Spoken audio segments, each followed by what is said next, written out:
F-15, F-16, F-18, F-35 और अब उसके बाद F-22 उर्दन की एयरबेस पर खड़े अमरीकी फ़ज़ाइया के ये असासे ईरान ने तबाह बर्बाद कर दिए, जिनकी तबाही के बाद अमेरिका को ईरान पर फैसलाकुन हमला रोकना पड़ा।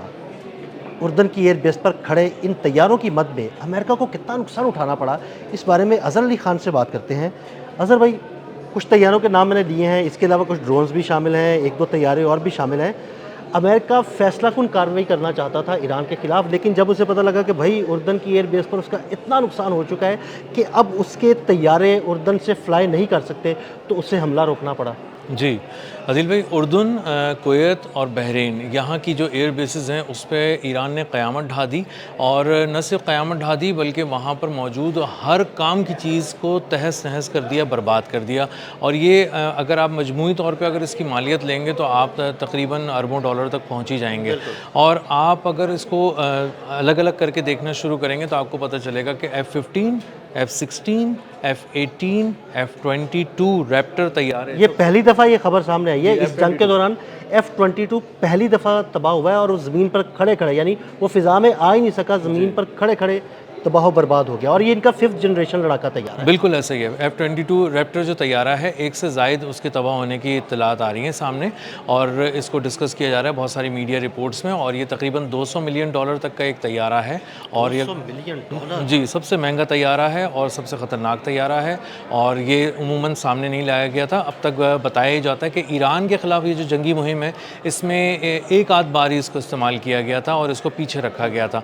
F-35 को सबसे अच्छा बनाकर पेश किया गया था, सबसे आगे लाया गया था, और वो भी जब निशाना बना तो आपको अंदाज़ा तो ये इत्तलात आ रही हैं कि वो एक दो नहीं, कुछ 4-5 तैयारे तबाह हो चुके हैं। जी, इसको बताया जा रहा है कि ये 4 F-35 तैयारे हैं जो हैंगर में खड़े खड़े तबाह हो गए। और जो लैरी जॉनसन है, एक्स CIA एनालिस्ट, वो तो एक पॉडकास्ट में ये भी बता रहे हैं कि तकरीबन 12 F-35 हैं। जी, जो बड़ा नुकसान। जी बिल्कुल, $120 मिलियन का अगर एक तैयारा हम इसको काउंट करें तो 12 तैयारे $1 अरब से ऊपर के चले जाते हैं ये। और अंदाज़ा होता है कि बहुत ही बड़ा झटका पड़ा है, अमेरिका को लगा है। जो उन्होंने सबसे जो ख़तरनाक हमला था वो बहरीन में किया गया, और उसके जो शेख ईसा एयर बेस है उस पे ये F-22 को निशाना बनाया गया। अच्छा। जी, वहाँ पे F-16 भी थे, F-22 भी थे, F-35 भी थे, और इसी तरह MQ-4C ट्राइटॉन भी थे तैयारे, जो इससे भी महंगा है F-22 रैप्टर से भी। वो $240 मिलियन का एक ड्रोन है, सर्वेलेंस ड्रोन है। और क्योंकि वो ड्रोन तो से ना ही कहें, वो तैयारा ही कहें, वो इतना बड़ा है, पूरे तैयारे से भी बड़ा है वो। बिल्कुल ऐसा ही है, वो पूरा तैयारा है, बगैर और पायलट के तैयार है। जी, और पायलट वाले तैयारे से भी महंगा है। हाँ जी, बिल्कुल। जो जंगी तैयारा है अमेरिका का। तो वहाँ पे जो नुकसानात हुए हैं मशरिक़ वस्ता की एयर बेसिस पे, ये ताज़ा और रिसेंट जो अटैक हुआ है ईरान की जानिब से, वो बहुत ही प्रिसाइज था, बहुत ही कैलकुलेटेड था। इंटेलिजेंस शेयरिंग के बाद ऑपरेशनल और इंटेलिजेंस विंग्स ने पहले बात की, आपस में बैठे, उन्होंने डिसाइड किया कि कब किस तरह किसको निशाना बनाना है। तो उन्होंने एक साथ पूरा एक पैकेज ही ले लिया है। इस पैकेज के अंदर P-8 जो तैयारे थे वो भी आ गए, जो उनके तकरीबन $500 मिलियन का एक तैयारा, और उसको 2 तैयारे उसके वो भी तबाह कर दिए। तो हर तरह की कैटेगरी के $500-500 मिलियन के और $1-1 अरब के तैयारे इस तरह से तबाह किए गए। और एक तवील फहरिस्त है। और इसमें ख़ास तौर पे जो बहरीन है, वहाँ पे जो F-16 तबाह हुआ वो कुछ अमेरिका के भी थे, उसमें कुछ बहरीन के भी थे। तो मजमूई तौर पे जो इत्तेहादी हैं अमेरिका के, उनको भी उतनी ही ज़ोर का झटका लगा है जितनी ज़ोरदार झटका अमेरिका ने सहा है इसमें। और अमेरिका इसको रोक नहीं सका। और सबसे इसमें एक और बहुत अहम बात जो इन तैयारों के तबाह होने के साथ साथ है, वो ये है आदिल भाई, कि जो भी बैलिस्टिक मिसाइल फायर किए गए 12-12 की रेंज में, 12-12 की रेंज में किए गए, बिल्कुल, वो आके पेनिट्रेट करते गए, एक एक करके गिरते गए, हर निज़ाम में घुसकर उसके अंदर से गुजर के उसकी चादरों को फाड़ते हुए, उसकी हिफाजती शील्ड्स को फाड़ते हुए आके गिरे और तबाह हो गए। और पैट्रियट जो थे ये फायर करते रहे ये लोग सिस्टम से, लेकिन पैट्रियट तो पागल हो गए, वो रोक ही नहीं पाए, ओवरवेलम हो गए। और उन्होंने एक बार फिर अपने बहुत सारे इंटरसेप्टर्स को ज़ाया किया, और एक बार फिर इन बेसिस पे जो अमेरिका ने इंतज़ाम किया हुआ था हिफाजत का भी और किसी तरह के अटैक का भी, उसको भी बहुत बुरी तरह नुकसान पहुंचाया। और इसी तरह बहरीन में बताया जा रहा है कि एक AR-327 रडार है जो बहुत ही महंगा है, जिसकी कोई मालियत नहीं है। उसकी वजह ये है कि वो बहुत ही ख़ास मौक़ों पे ला के लगाया जाता है और उसकी price tens of thousands of dollars है। तो बहुत ही ज़्यादा महंगा एक उनका देखने का एक इंतज़ाम है और उसको बराह रास्त हिट करने का मतलब ये है कि आपने अपनाए हुरमुज़ को देखने वाली आँख फोड़ दी है। और वहाँ पे जब वो देख रहा था AR-327 रडार, तो बुनियादी तौर पे वो अपनाए हुरमुज़ की तरफ जो भी किसी किस्म का मिशन करना हो, किसी किस्म की मुहिम करनी हो ईरान का ज़ोर तोड़ने के लिए समंदरों में, उस आँख से देखा जा रहा था। तो वो आँख भी ईरान ने फोड़ दी। अच्छा तो भाई मैं बड़ा हैरान होता हूँ कि बहरीन, उर्दन और कुवैत पिछले 2 दिन के दौरान इन 3 अड्डों को सिर्फ निशाना बनाया गया, लेकिन इतनी खुश सलूबी, इतना प्रिसाइज तरीके से बनाया गया कि अमेरिका का कोई एसेट नहीं बच सका, कोई तैयारा नहीं बच सका। जी अदिल भाई, ये ना जज्बात में किए गए अटैक नहीं थे और अचानक किए गए अटैक नहीं थे। सबसे पहले ईरान की फोर्सेस ने अपनी इंटेलिजेंस से मालूमात इकट्ठी की।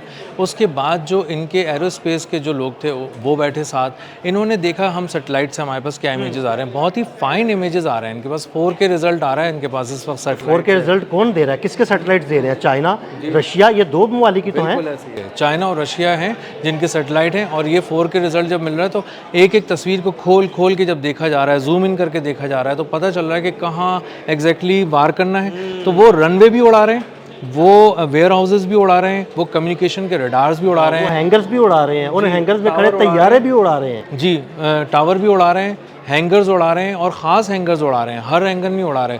वो देख रहे हैं F-35 किस छत के नीचे है, F-22 रैप्टर कहाँ खड़ा हुआ है, MQ-4C ट्राइटॉन जो उनको पता था कि ये आएगा और फिर शायद दोबारा ना पकड़ा जा सके या इसको पकड़ना मुश्किल हो, तो उन्होंने कहा इस जड़ को भी यहीं काट दो। तो इसीलिए उन्होंने बहुत ही प्रिसाइज अटैक किए, सेटेलाइट इमेजेस को देखते हुए किए और इंटेलिजेंस की बुनियादों पे किए। और ये भी बताया कि बटन दबाने से पहले, जिस वक्त उन्होंने लॉन्च किए मिसाइल्स, आखिरी वक्त में एक बार फिर इंटेलिजेंस से पूछा गया कि जो कुछ हम तबाह करने जा रहे हैं वो हिल तो नहीं गया अपनी जगह से, हटा तो नहीं दिया गया, मतलब वहीं पे मौजूद है। दोबारा एक दफा फिर इंफॉर्मेशन ली गई। जी बिल्कुल आखिर में। और उसके बाद उन्होंने फायर किया। तो इसका मतलब ये कि ईरान न सिर्फ अमेरिका, उसके इत्तेहादियों को बहुत ही गहरी चोट पहुंचा रहा है, ज़ख़म लगा रहा है बहुत गहरे, ऐसे ज़ख़म जो मुंदमिल नहीं हो सकते, बल्कि वो साथ साथ अपने मिसाइल भी बचा रहा है और अपने मिसाइलों को बहुत ही कीमती समझता है, जो कहता है ना बहुत बड़ी तादाद में। तो इसका मतलब ये नहीं कि वो उसको जज्बात में आके ज़ाया करना जो है ना वो चलाता रहे, वो बिल्कुल अपने हदफ को निशाना बनाता है और उतने ही मिसाइल फायर करता है जिनसे उनको तबाह किया जाता है। जी, जहां 12 मिसाइल भेजने थे और 12 साइट्स को तबाह करना था, वहां तबाह की। और उन्होंने मजमूई तौर पे एक एयरबेस पे 2 वेव्स के अंदर 2 अटैक करके 18 टारगेट्स को निशाना बनाया। तो कुवैत और बहरीन इस वक्त बुरी तरह हिल चुकी है उसकी ज़मीन। अमेरिका जो है वहाँ पे उसके कदम पहले ही बहुत बुरी तरह उखड़ चुके थे, लेकिन अब अंदाज़ा ये हो रहा है अमेरिका को कि वो छोटी मोटी मुहिम के लिए भी टेक ऑफ नहीं कर सकता, क्योंकि ईरान की नज़र बहुत गहरी है टेक ऑफ पे, प्लेन्स पे, रनवेज पे और इन सारी चीज़ों पे।